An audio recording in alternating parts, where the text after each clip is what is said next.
É exatamente a mesma coisa, ou seja, designa as pessoas criadas já no outro país. Não é? Em Angola, nós usamos a palavra crioulo com o seu sentido mesmo original, que é o mestiço cultural. Vá, não é? Eu digo eu sou um crioulo, estou dizendo eu sou um mestiço cultural. Não é? E aí você pode ser negro, pode ser branco, pode ser mestiço. Não é? No caso do preto e do negro, é verdade, isso era assim, é menos hoje, já, ainda é um pouco assim, mas não é tanto, porque de tanto ser utilizado, não é? Se diz negro ou preto, na verdade o sentido pejorativo não é nem no negro nem no preto, é no tom com que você diz. Ontem estava dizendo isso também. Se você disser cavalheiro, mas com um tom insultuoso, é tão insultuoso como dizer preto ou negro, não é? E o que acontece é que essa palavra perdeu um pouco esse valor, porque os próprios negros usavam muito na brincadeira, né? Brincando, sou preto, não? Que provavelmente acontece também no Brasil. Então, hoje se diz das duas formas praticamente, não tem essa... Praticamente, tem um pouco ainda, mas já não tem a mesma carga tão negativa, não. Porque as pessoas se referem a si próprias como preto mais até do que como negro. Negro não se usa muito. Como é que eu me vejo neste contexto, né? No contexto atual? Não é só a elite que não tem memória, né? Que não tem passado. O meu primeiro livro, quando eu escrevi o meu primeiro livro, quando eu publiquei A Conjura, para mim era uma coisa muito consciente. Eu queria realmente devolver aquela memória histórica ao povo angolano de uma forma geral. Porque essa memória tinha sido roubada pelo próprio colonialismo. Ou seja, o colonialismo tentou deliberadamente, isso... não tenho agora tempo para explicar como, mas tentou deliberadamente apagar aquela memória do século XIX. Porquê? Porque até finais do século XIX, esta elite crioula angolana, ou seja, este conjunto de pessoas de língua materna portuguesa, embora todos eles falassem também quimbundo, e isto fosse no século XIX, realmente Luanda era uma cidade bilingue, as pessoas falavam mesmo, ao mesmo tempo quimbundo e português, existiram inclusive 2 jornais publicados em quimbundo, que estão hoje nos Estados Unidos, na Biblioteca do Congresso. Essa é a diferença em relação ao Brasil, é que nós temos uma elite, até uma aristocracia, num certo sentido, uma alta burguesia, negra e mestiça, não é? Que vem de há muito tempo atrás. Essa burguesia cresceu, evidentemente, à sombra da escravatura, cresceu com o tráfico de escravos, afirmou-se com o tráfico de escravos. Agora, ela tinha muito poder, até finais do século XIX, tinha realmente muito poder, tanto económico, algumas das maiores fortunas estavam na mão de famílias negras, quanto cultural, naturalmente, muitos destes diretores de jornais, eu contei para cima de 100 jornais publicados entre 1880 e 1900, contei para cima de 100 títulos, e a maior parte desses títulos eram dirigidos e tinham como jornalistas angolanos negros e mestiços. Portanto, tinha também poder cultural e tinha inclusive poder político. E claro que para o sistema colonial não era muito interessante. Inclusive as primeiras manifestações de caráter nacionalista surgem nestes jornais, já com gente defendendo a independência de Angola. Já havia isso no século XIX.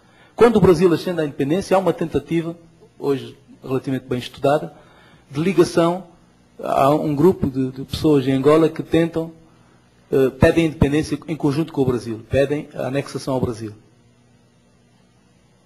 Claro que era uma manobra também das próprias elites escravocratas, porque a ligação era tão profunda, não é?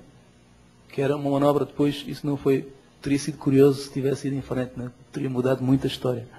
Não foi.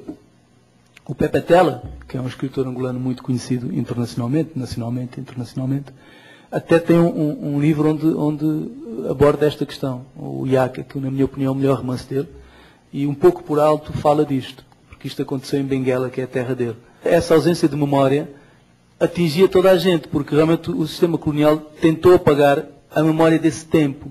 Por exemplo, nas enciclopédias, não havia referência, nas enciclopédias, evidentemente, dos anos 50, 60, não havia referência aos generais negros. Havia uma série de generais negros e mestiços no exército português, que intervieram em vários conflitos. E simplesmente apagou-se essa referência. Foi uma coisa, a meu ver, foi uma coisa deliberada. Claro que a nossa, agora passando para o contexto atual, esta nossa burguesia atual, pior é, não é? É uma burguesia que inclusive se faz de esquecida. Nós temos várias, por exemplo, Angola é um dos poucos países que eu conheço que tinha um sistema socialista e esse sistema não caiu e foi substituído por gente diferente. Não, esse sistema foi desmontado pelas próprias pessoas que o tinham construído e que se mantiveram no poder, não o perderam. O nosso presidente está no poder, o presidente Eduardo dos Santos, tem o meu nome, está no poder desde 1979, não é? Ininterruptamente. E ele e essas pessoas, à volta do presidente, não lhes é realmente nem agradável lembrar-se de que alguma vez foram socialistas, não é? O presidente hoje é o melhor amigo de George Bush. O George Bush deixou claro que se houver eleições ele apoiará o presidente Eduardo dos Santos. Então é um homem, claramente, é um homem dos americanos que representa os interesses americanos em Angola. Não lhe interessa muito lembrar aquele passado marxista. Então Angola é um país um pouco esquizofrénico até nesse sentido. Você tem ainda ruas com nomes até de ditadores dos países de leste que nos seus próprios países foram totalmente esquecidos e continuam com esses nomes nas ruas de Angola, não é? Mas ao mesmo tempo tem estas pessoas que dizem, não, nós nunca fomos comunistas, isso é um equívoco, não é? Nós até prendemos os comunistas, o que é verdade, porque prenderam pessoas de extrema esquerda ligadas na altura à Organização Comunista de Angola. Então, há toda esta esquizofrenia, isto é muito interessante de tratar do ponto de vista literário. Como é que eu me situo dentro disto? Eu acho que como um observador. Gente, eu queria só informar que o projeto Sempre um Papo é gravado graças a uma parceria da Rádio Brás e da TV Câmara, vai ao ar sempre aos sábados e domingos. E quem quiser receber a programação do projeto, é só inscrever no nosso site, que é o sempreumpapo.com.br. Eu gostava de perguntar qual é a situação do livro e da leitura em Angola. Eu acho que há esse pessimismo, eu acho que é um pessimismo português realmente, que contaminará também eventualmente um pouco os brasileiros. Os portugueses gostam de ser pessimistas, cultivam o pessimismo. Não é verdade realmente, no caso de Portugal não é verdade de todo. Edita-se hoje muito em Portugal, mas muito, não tem nem a mais remota comparação. A minha editora em Portugal, a Dom Quixote, edita sozinha mais livros do que editavam todas as editoras portuguesas em 1975. Então, houve uma evolução enorme. Esses livros, se são publicados, as editoras querem ganhar dinheiro, não editam para perder dinheiro. Se esses livros são publicados, é porque existe gente a comprar livros. Outra situação que existe também exatamente aqui no Brasil. Os maiores sucessos, em termos numéricos e editoriais, tanto aqui no Brasil quanto em Portugal, são de autores que você provavelmente não conhece, eu não conheço. São de autores de livros para crianças. Ou seja, existe cada vez mais público infantil. O que é extraordinário, porque esse público é o público que você vai ganhar depois. Há um mercado incrível, o mercado do livro infantil é incrivelmente grande. Por exemplo, inclusive vou lhe dizer mais, o Harry Potter.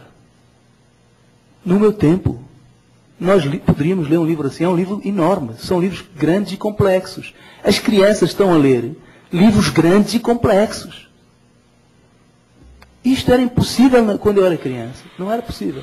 Então, eu sou absolutamente otimista. Acho que a situação não tem nem comparação com o que era há uns anos atrás. Evoluiu muito. E é muito melhor hoje do que era antes. Você? Por favor. Como é que você chama? Boa noite. Não, mas não falei do caso angolano. Já agora, seja, rapidamente, só para falar do caso angolano. Não, crise é em Angola. Crise é em Angola.